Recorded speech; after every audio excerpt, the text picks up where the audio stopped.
So now we move to item 3, public participation. So first of all, we have in the public forum, Michael Bell. Is Michael here? Yep. Good morning, Michael. And you've got 5 minutes, which I advised you intend to use for an update on the Little Andromeda project. Oh, thank you. There we go. Thanks for having me. You've got a program on your desk. A huge thanks to the City Council for supporting us to get up and running again for 2019. We're going to be up for 9 weeks this year, so thanks to you for helping us out with some funding through Enliven Places Fund, so Brindy and team. And thanks to the terrace, we've got a brand new location, so we'll be smack bang in the middle of the terrace between Craft Embassy and Terrace. So this year we've got a roof over our head, so we won't be cancelling shows due to rain and wind and things like that. So we're really excited. A few years ago, I was sitting here reading out statistics about performing artists, millennials and Generation Z, how many of us there are in the city, what we've got to offer. I know there was a report commissioned after that, and I only got to read that a month after the decision was made that we weren't going to go into the Performing Arts Precinct. I know there was some concern about whether there was reliability in those numbers. Last year, I can say I was out by a factor of 2. We ended up with double the demand that I expected, and I thought we'd probably slow down this year, but this year we've ended up with triple the demand that I expected last time I was telling you about those statistics. So at this stage, we're going to have 120 shows going on over the next 2 months down on the terrace. We've got people coming from all around the country, Auckland, Wellington, Nelson, lots of local performing arts groups being a part of it. Have a read through the program. It's a really exciting time. We're going to have shows back to back every weekend. Pretty much every weekend we've got a guest from out of town. So it'll be a really exciting time, and I really hope that you can make it down. We're only half a block away this time, so come down for a beer after work or something like that. Watch a show. We'd love to see you down there. And again, thank you again so much for your support this year and getting us up and running. Long term, we're still pushing because we want to find a permanent home. I think that there's a lot to be said for this business model, and so hopefully I'll be back here next year saying that we'll be up and running for longer until we've found a permanent space. 2 minutes to spare. Cool. So, yeah. Very good. Now, public forum doesn't allow for questions. Okay. So if you wanted to use the 2 minutes to tell us something else, you're most welcome. I've got a joke. No. All right, that's great. Look, thanks very much indeed for the update. It's always good to know what's happening. Interesting stuff. Thanks very much indeed. Thanks for having me. Great. Thank you. Now moving to item 3.2, deputations by appointment. And I would welcome Banks Peninsula Community Board member Tori Peden to the table. Tori, you've got 10 minutes and you're going to talk to us regarding item 20, the elected member allowances and expenses policy. Good morning, everyone. Thank you for letting me speak to item 20 on the agenda today, elected members' allowances and expenses policy. Can I just apologise for sounding terrible? My charming children have given me laryngitis. For those of you who don't know me, I'm Tori Peden, elected member for the Banks Peninsula Community Board, Wairua Subdivision. Firstly, I'd like to congratulate you all on making it through 3 years, or in some cases another 3 years of council. It certainly has been an interesting ride. I am a little disappointed that this did not come to the table earlier this year, as the hope from those that petitioned the Remuneration Authority, I was part of the young elected members' petition, it was to remove barriers for people to step up and represent their community. I have read the report and I'm once again disappointed to see point 5, point 3, point 8, There is no identified disadvantage. I have been disadvantaged for the last 3 years. Please understand, I was aware there was going to be quite a commitment going into election 3 years ago.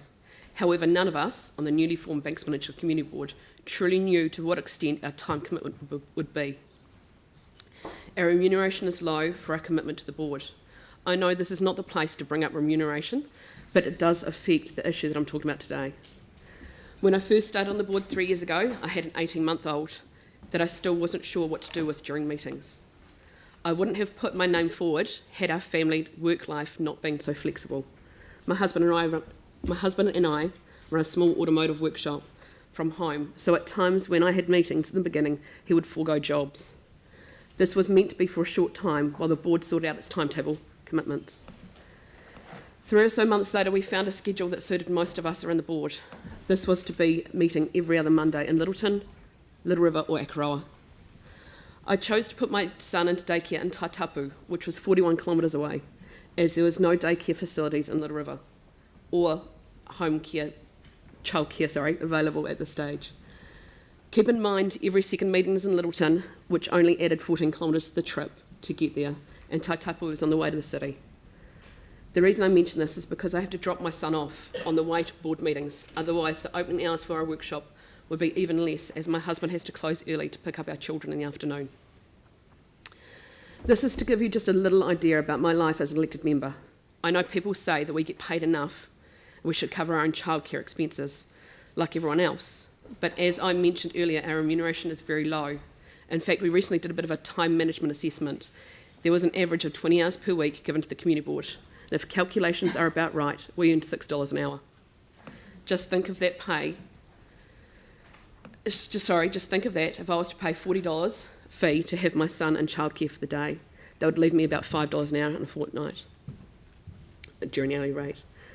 I was very lucky with the childcare provider I got my son into, as they cover the 20 hours zero fees scheme. So from the age of 2, but it still meant I was only able to have him there for 6 hours at a time before it cost me a lot of money. As you can guess, we forego the opening hours of our workshop, overpaying for extra couple of hours in childcare. My daughter needed to be picked up from school at the same time anyway.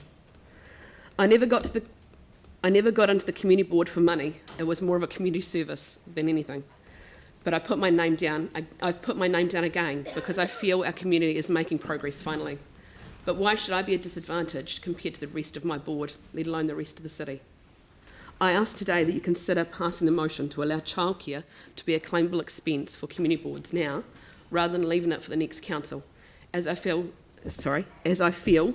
they could choose to leave it for 3 more years. And I also ask that travel to and from the childcare on board-related days also be acceptable claim.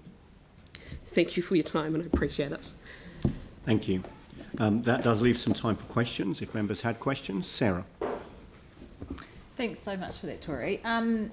So what is it that the community and the decision-making process misses out on if people like you don't feel like they can come to meetings and stand for election? Thank you.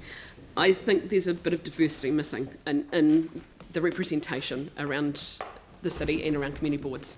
I did look around other people going forward, and some community boards don't have anyone under the age of 50 even putting their hand up. Our community board, when we first started, I was the youngest by 20 years until the midterm election. So, youngest by 20 years, it's not representing our community very well, because I think a lot of people find there's barriers there. Thank you. Thanks, Sarah. Thank you. Anne. Victoria. Thank you for your commitment to serving the community and being prepared to take those, make those sacrifices. It's great to have someone like you involved, your age and stage. I wondered if you had explored any ways that the community board could accommodate a child in the environment of the community board.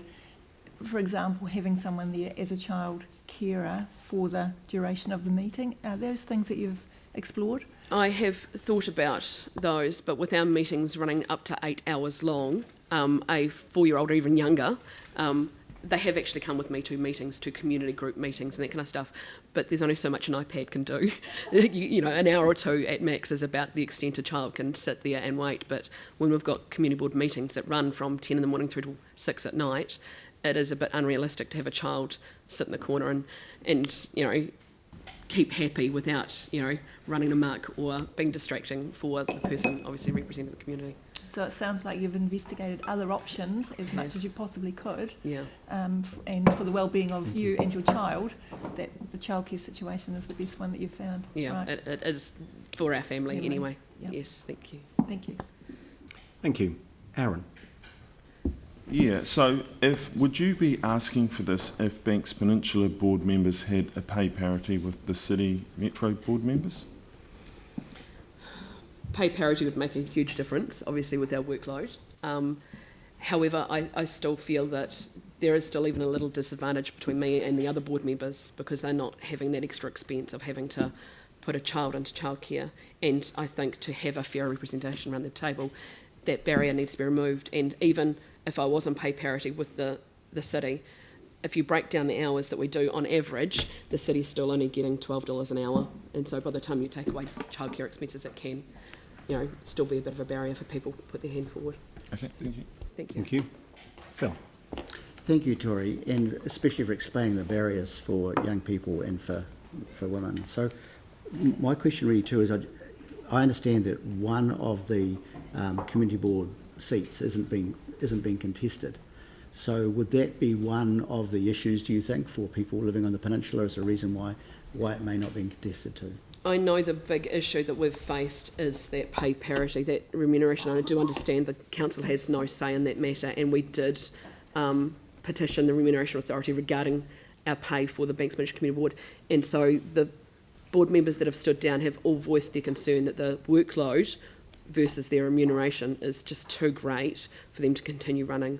And other people around the community have seen that it's just too big a barrier.